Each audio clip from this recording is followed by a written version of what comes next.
Olá, meus irmãos, que o Eterno abençoe a todos grandemente. Meus irmãos, é com grande prazer que eu vou trazer aqui para o canal Explicando a Nova Aliança mais uma mensagem. Hoje eu quero falar sobre a parábola do filho pródigo. Essa parábola é muito conhecida. Eu tenho certeza que você que está assistindo agora esse vídeo, você já conhece ela de ponta a ponta. Mas eu quero hoje trazer luz aqui para o seu entendimento através dessa parábola que é reveladora, esclarecedora, e ela é muito trazida de forma distorcida para as pessoas.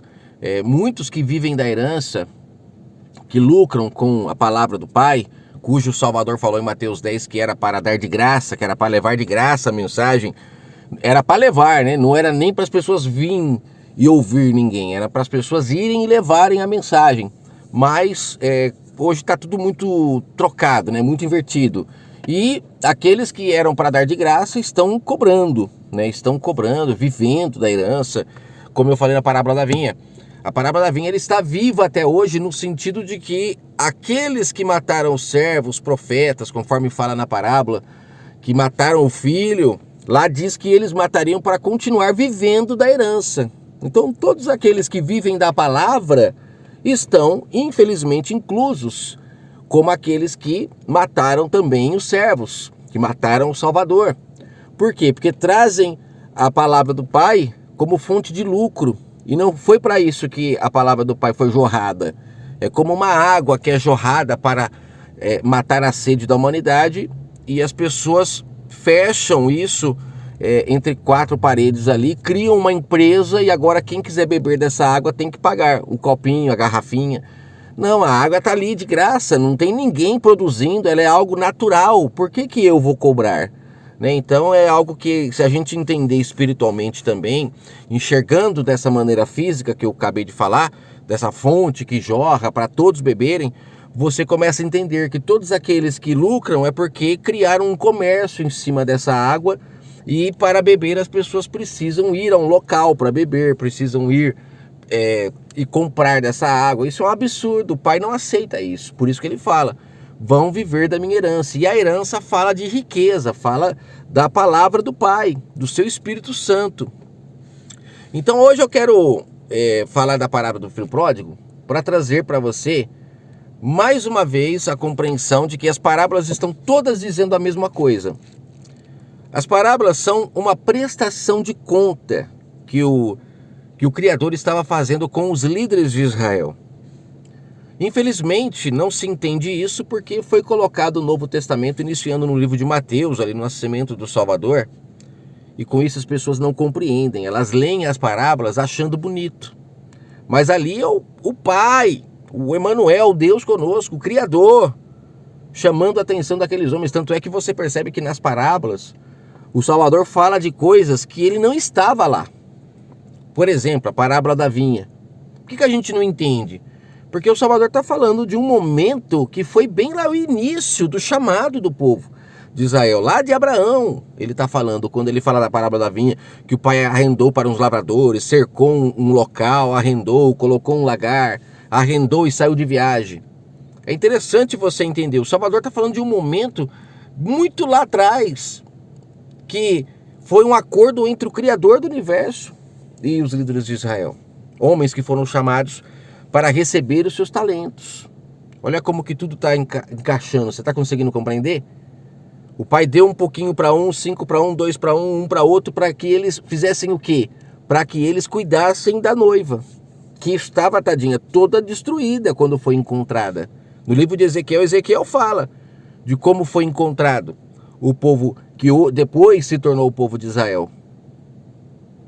Então, eles só melhoraram por causa das leis que o pai colocou lá dentro e incentivou a eles, aqueles que receberam seus talentos, a lapidar a noiva para torná-la livre de todo fermento, todo engano que ela veio trazendo de fora. Então o pai arrendou ali. É como se ele, eu já usei esse exemplo, ele pegasse um mar que está podre, sujo, que era a humanidade, e ele pega um copo desse mar, que era Israel. Você vê que Israel é um povo pequeno, e ele pegou e foi lapidar esse povo. É mais fácil você purificar um copo do que um mar todo. E aí, depois ele pega esse copo purificado e joga no mar para que eles vão e anuncia o evangelho, as boas novas, limpem o mar. Só que não foi exatamente assim que aconteceu, porque quando chega o Criador ali para trazer o seu Espírito Santo, que é o antídoto que iria limpar o mar, porque as pessoas seriam agora guiadas por ele, o que ele chegou e encontrou? Encontrou uma Israel prostituída, que é o que ele fala na parábola das virgens. Uma Israel já contaminada, que não ouvia a voz do Espírito Santo, não eram tementes à voz do Espírito Santo. Aí ele fala na parábola dos talentos, que muitos ficaram loucas, por causa do quê? Por causa de homens que enterraram o talento, que não explicaram a verdade.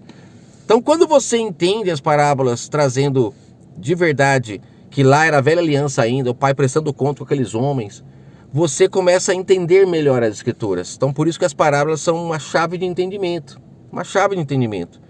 E é necessário se compreender isso, porque senão você vai pegar as parábolas e fazer como muitas pessoas fazem, trazem para hoje e se beneficiam delas, achando que as pessoas nunca vão acordar, estão em sono profundo, mas tem gente acordando e percebendo que tem coisa errada.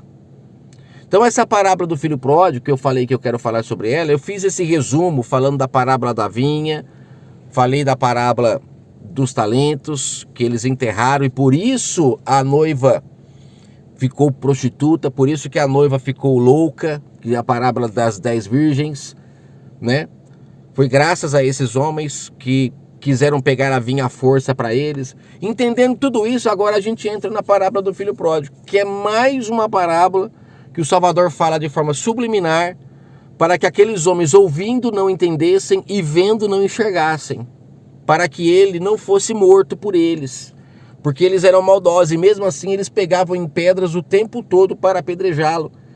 Por quê? Porque eles percebiam que eram com eles, mas não tinham como dar certeza, porque ele não falava os nomes deles. Então, ficava difícil de fazer alguma coisa. O Salvador foi inteligentíssimo nessa maneira de falar, né? Foi algo assim tremendo, que ele usou para tirar as ovelhas das mãos dos lobos, como ele fala lá em João 10, das ovelhas que estavam sendo roubadas, que estavam sendo destruídas por aqueles que roubam, matam e destroem as ovelhas com enganos.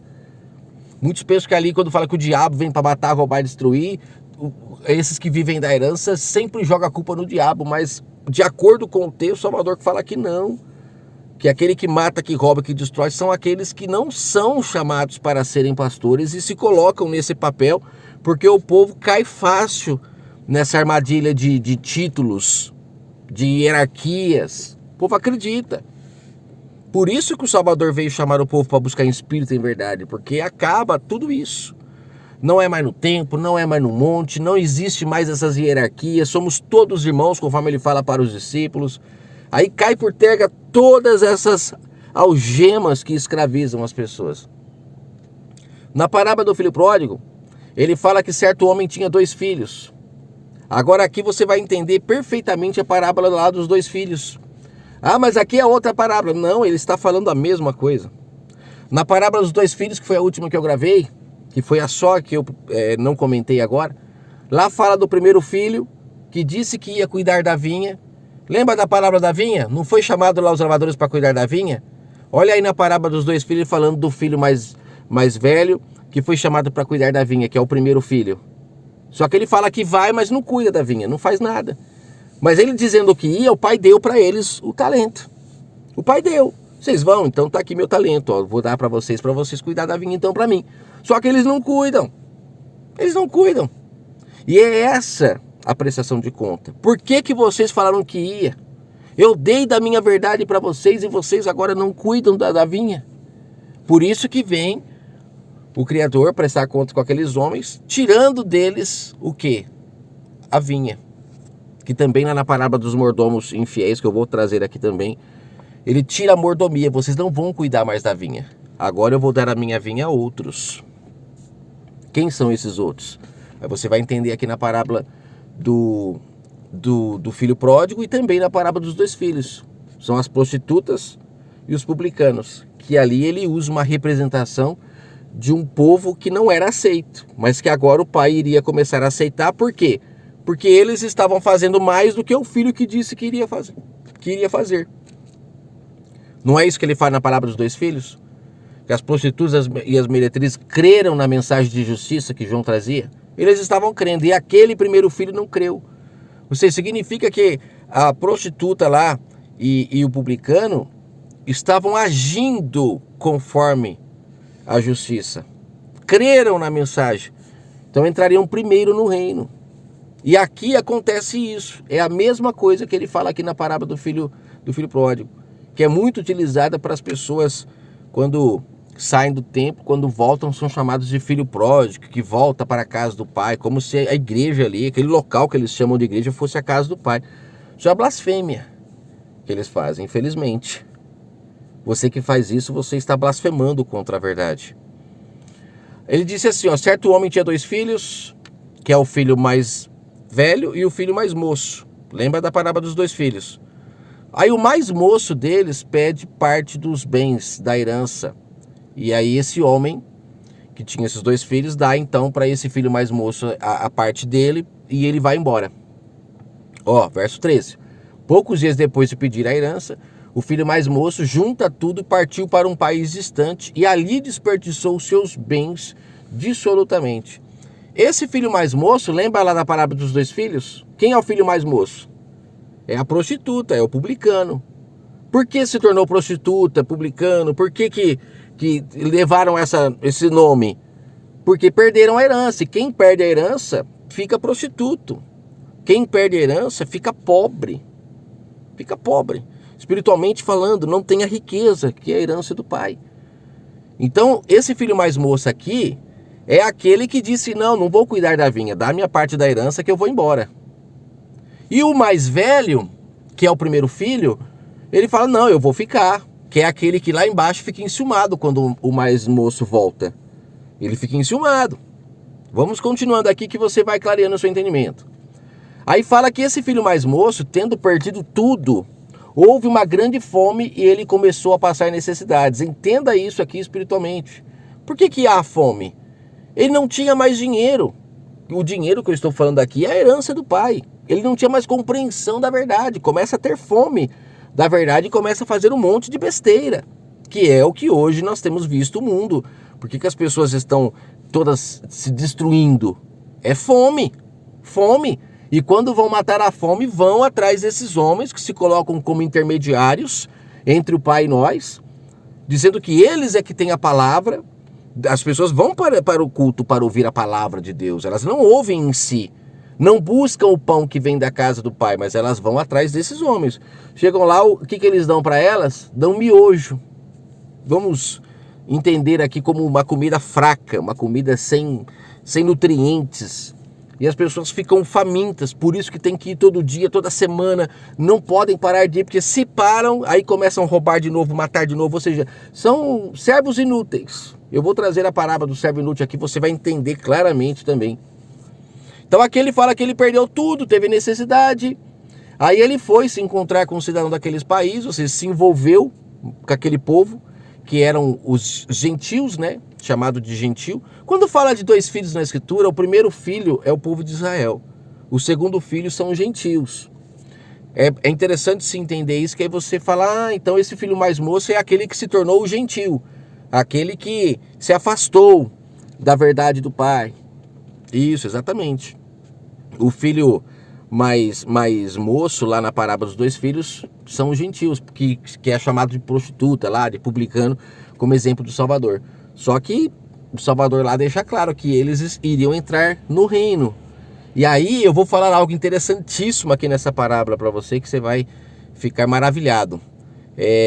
Então, ele desejava encher o seu estômago com alfarrobas que os porcos comiam, ninguém lhe dava, mas é interessante que ele se juntou com os porcos ali, né? Que é uma representação do povo de Israel se contaminando também com os gentios, né? A gente sabe que Israel foi levado para a Babilônia muitas vezes.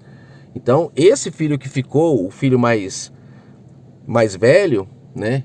Muitos deles não se contaminaram com a Babilônia, ficaram de longe, mas muitos se contaminaram, que são as virgens loucas, né? Que caíram em armadilhas Que é um bom exemplo disso a mulher samaritana, né? Que a gente vê que ela era israelita, tanto é que ela fala que o nosso pai Jacó, né?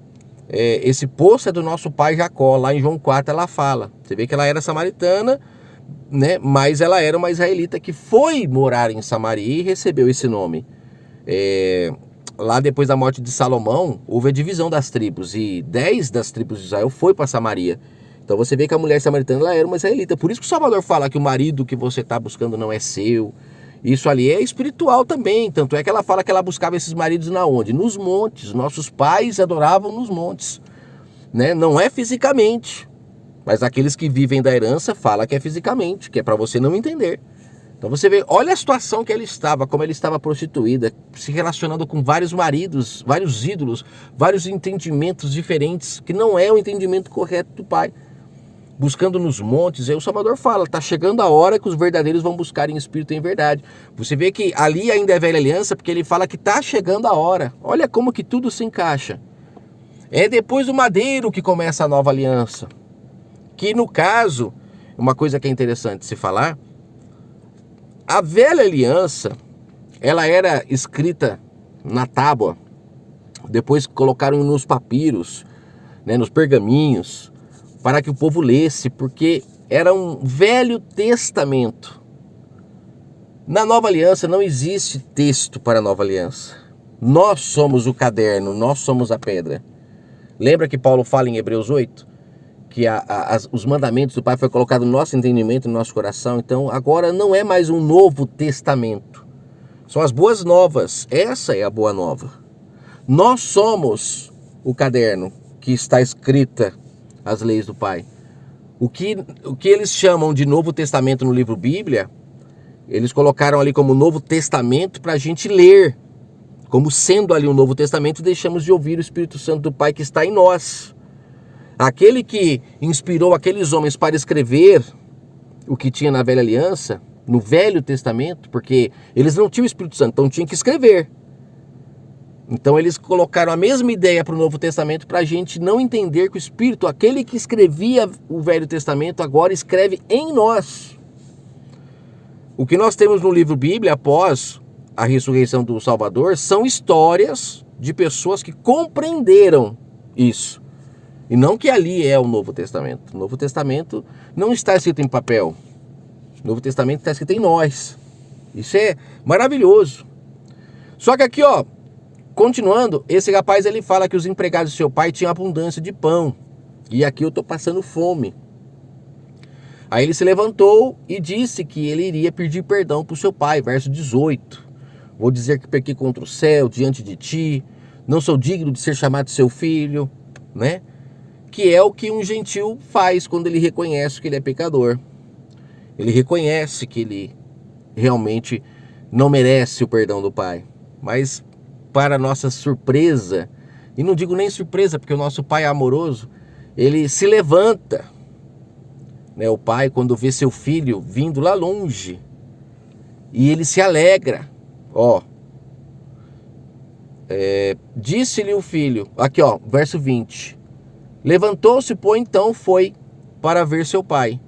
Estando ele ainda de longe, o seu pai o viu e se encheu de compaixão e lançou-lhe ao pescoço e o beijou. Olha só, de longe o pai já viu que ele vinha vindo, o que significa que o Criador, ele reconhece quando a gente está querendo mudar.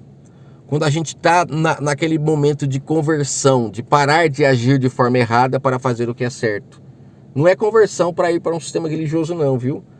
Que isso eles blasfemaram também, colocaram que se converter é ir para o templo. Não, se converter é você parar de fazer o que é errado para fazer o que é certo.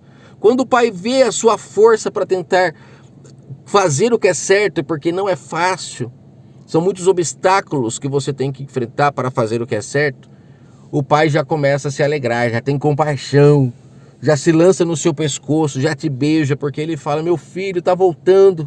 Isso é tremendo, gente. Aí ele fala, pai, pequei contra o céu, contra ti. Tudo que ele havia falado que ele ia falar para o pai, ele fala. Só que o pai, em vez de dar um sermão nele, o pai fala para os seus servos, trazei depressa a melhor roupa. Essa roupa aqui é a roupa que lá na parábola das bodas, eu vou gravar ela também, é entregue para as pessoas que estão entrando para a festa. Essa festa é o quê? são as bodas, é o banquete, é onde agora você vai se alimentar diretamente do Pai, do pão que vem de sua boca. E aí ele fala, traz a roupa. Essa roupa são as vestes nupciais, que só entra para comer desse pão quem está vestido ela, que é o quê? Que é a nova aliança, que são as boas novas. Ninguém entra para a festa vestido com a roupa velha, que na parábola das bodas isso fica evidente. O que é a roupa velha? São as práticas antigas de se buscar o Pai, na carne, fisicamente, no templo, no monte, indo para esses lugares. A pessoa está usando a roupa antiga. O Pai não quer mais isso, ele quer agora sacrifício vivo.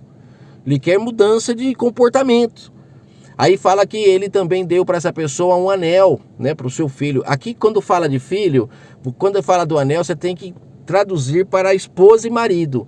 Porque quando fala de anel, de aliança, está falando justamente dessa aliança agora, que deixou de ser noivado e passou a ser agora uma aliança de casamento. Por isso que eu sempre falo que nós já estamos no momento do casamento. Quem quiser entrar para as bodas é só querer. Tira a roupa velha e entra. Mas infelizmente a maioria das pessoas não querem tirar a roupa velha, não aceitam, não entendem essa facilidade que o Pai trouxe. Só que é uma facilidade que ela vem cheia também de obrigações. Mas quem obriga, que não é uma obrigação, como Paulo fala, eu sou escravo do Evangelho. Você se torna escravo do quê? Das boas ações, de fazer o que é justo, fazer o que é certo, porque o Espírito Santo agora te guia. Aí ele manda trazer um bezerro e tal. Aí ele fala aqui no verso 24, eu achava que este filho estava morto, mas ele reviveu, tinha se perdido e foi achado. Aqui ele está falando dos gentios, do povo que para o Pai não tinha mais serventia nenhuma. Não tinha mais serventia. Então você vê que quando fala do Salvador que ressuscitou, a gente tem que entender que essa ressurreição dele representa esse renascimento aqui, ó, do filho pródigo. Da pessoa que está praticando coisas erradas e de repente ela se desperta e ela começa agora a fazer o que é certo. Isso é uma representação de ela voltando para casa, comer pão na casa do Pai. Não é ir para um templo, não é dar lucro para os mercadores da fé, não é nada disso. É você simplesmente aceitar que você errou e que você agora quer fazer o que é certo. O Pai se alegra com isso. Aí ele fala, o seu filho mais velho estava no campo e quando voltou se aproximou e ouviu música, danças e chegando para os servos perguntou o que era aquilo. Então responderam, o seu irmão, aquele que o pessoal achou que tinha morrido, ele está vivo e seu pai mandou matar um bezerro cevado e está fazendo uma grande festa. E esse filho mais velho, que é o primeiro filho lá da parábola dos dois filhos, que são os lavradores lá da parábola, né? Que receberam os talentos, mas nada estavam fazendo, ele fica, ao invés de ficar feliz, ele fica indignado, ele fica irado. Por que isso? Agora eu vou fazer você se lembrar lá da parábola das bodas. Lembra que o Criador manda buscar os coxos, os mancos, os cegos e trazer todos para a festa? Imagina você com seus parentes, você organiza uma festa e de repente o seu pai convida todos os mendigos que tem na região, paralíticos, coxos, cegos e traz tudo para sua festa. O que você vai pensar? Você vai falar, meu pai é doido. Olha, acabou com a minha festa. E é isso que estava acontecendo. Quando esse filho mais velho viu o filho mais moço sendo recebido com festa, com alegria, eles enxergavam o povo gentil como coxos, mancos, paralíticos. Então, é algo que não é agradável. Só que o pai, ele convida essas pessoas para a festa, porque na festa tem um pão que mata a fome. Tem uma água que sacia a sede. E aquele que é cego passa a ver, aquele que é surdo passa a ouvir, aquele que é paralítico passa a andar. Por quê? Porque se cura quem come desse pão, quem bebe dessa água. Se cura. Então a mensagem do filho pródigo é essa, que o Criador, ele, quando arrenda a vinha, e ele tem ali o filho mais velho que aceita cuidar dessa vinha, infelizmente ele é surpreendido, porque esse filho mais velho não vai para a vinha trabalhar. Quando esse homem que saiu de viagem, lá na parábola dos dois filhos, ele volta, e na parábola da vinha também, na parábola dos talentos, ele volta, ele chega e fala, ué, mas você não cuidou da vinha? Você está aí deitado? Mas eu não te dei da minha riqueza. É o mesmo que ele fala na parábola dos mordomos. Aí vocês pegaram aquilo que eu dei para vocês e estão colocando fardo sobre as pessoas. Não era para isso que eu dei o meu talento para vocês. E aí então ele começa, naquele tempo que ele ficou entre nós, ele começa a se encontrar com pessoas que estavam dadas como morta. A mulher cananeia, por exemplo, em Mateus 15, estava dada como morta para ele. E de repente, ela queria falar com ele, os discípulos, não deixa, uma gentílica, não deixa, é podre. E de repente ela surpreende ele. Mas os cachorrinhos também comem do pão que cai da mesa. Eles comem. Ele, acredito que ele para e ele fala, peraí. Ele entendeu a mensagem. Ele olha para trás e fala, você está vivo? Você está viva? E ela fala, estou viva. Eu estou aqui precisando de você. E nesse momento então ele aceita. Aquele centurião também o surpreende. Cornélio lá em Atos 10 o surpreende. O pai olha e fala, peraí, então eu vou fazer o seguinte. Agora o pão, que é os talentos, eu vou dar para todos. Quem crer e for batizado se salva, entra para as bodas. Eu dou as vestes nupciais, eu coloco um anel no dedo e essa pessoa vai buscar a mim, espírito em verdade, vai encontrar vida, vai encontrar paz. Então aqui no final, a gente tem aqui, ó, que no verso 30, aqueles homens indignados.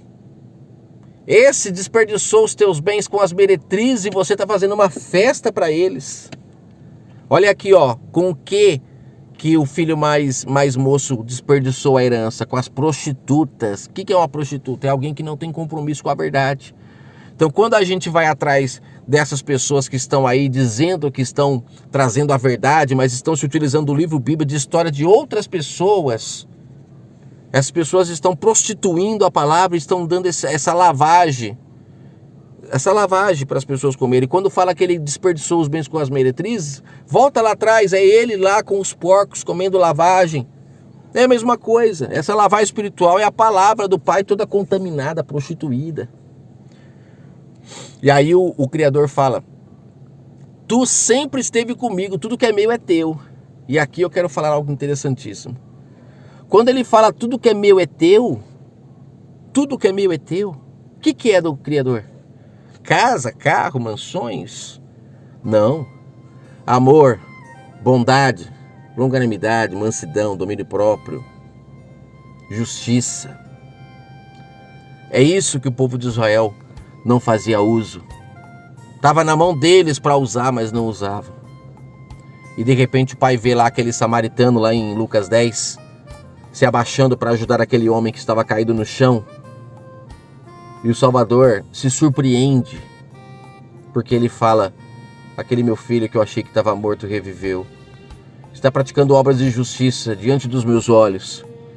E aqueles para qual foi dado os talentos, nada fazem. Tem tudo que é meu, mas não usam.